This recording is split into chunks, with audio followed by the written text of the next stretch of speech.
Hello, and thank you for having me on the Youth Stop AIDS Speaker Tour 2024. My name is Max Morris. I'm a senior lecturer in criminology at Oxford Brookes University, where my research has explored the decriminalisation and destigmatisation of HIV, sex work, and LGBTIQA+ people's lives more broadly. I'm also a young person who's been living with HIV since 2016. Now, I put that in quotation marks because I think I'm the oldest person on this tour, but queer people often have a delayed adolescence because of the coming out process, which for many of us seems to never end. I'd also like to point out that the print on my hoodie is by one of the world's most iconic and instantly recognisable artists, Keith Haring, who is the same age as I am now when he died as a result of AIDS. Our culture and our community lost so much talent during those years that it's hard to conceive of how different the world might have been if political leaders had responded with the necessary urgency to that crisis. So, while I may not be a young person anymore, I'm grateful for every day older that I get thanks to the amazing medications we now have.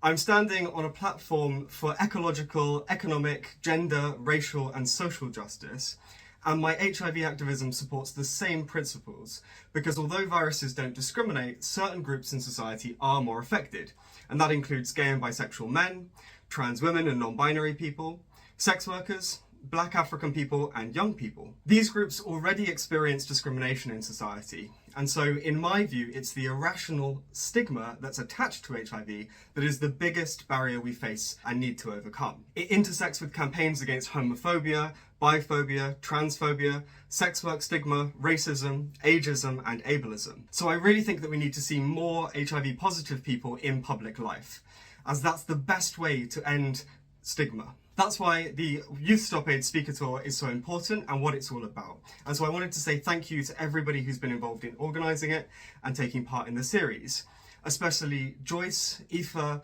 Ellie and Roberto, who will be there with you in person to share their stories in Birmingham, Manchester, Newcastle, Glasgow and/or London. My own story has already been told in other places. Not only on the BBC, where I made the joke that what happens in Vegas doesn't always stay in Vegas, as well as Sky News, where I said that I remember saying to myself, who's going to love me now?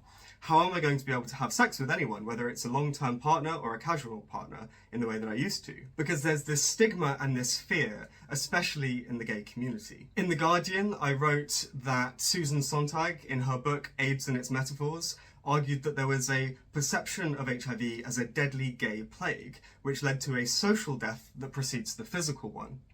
I went on to say that there may be no physical death anymore, but the legacy of the epidemic continues through the social and sexual exclusion many of us continue to face. And then finally, in the Metro, I said that those who refuse to have sex with us today are no less bigoted or unaware of the science than those who refused to shake our hands 30 years ago.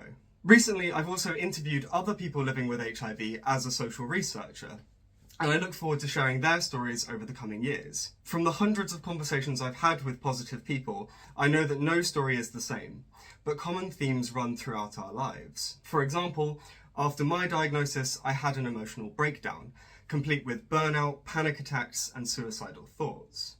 The very first people I told were trusted friends and mentors, working ironically in gender and sexuality studies, the last place you would expect to find stigma. But they were highly judgmental and refused to believe the scientific fact that when someone is on treatment, we cannot pass the virus on. Sadly, the sexual stigma, social exclusion, and science denialism that almost all of us have encountered in one form or another comes from sometimes our own communities and sometimes even within ourselves. I had to rebuild my friendship networks, work relationships, and confidence. But part of that journey included becoming a participant in the partner study, which proved beyond any shadow of a doubt that undetectable equals untransmittable, or U equals U. But science alone isn't enough to undo conspiracy theories and moral panics. We need people's stories to change hearts and minds. In the long run, it was a good thing that I had those negative experiences. I no longer have toxic people around me. I've found love and friendship, and I've drawn on those experiences to build a career as an academic and activist. So although I can't be with you today, I wanted to say well done and thank you, and also to share the news that one pill a day keeps the HIV away. So cheers.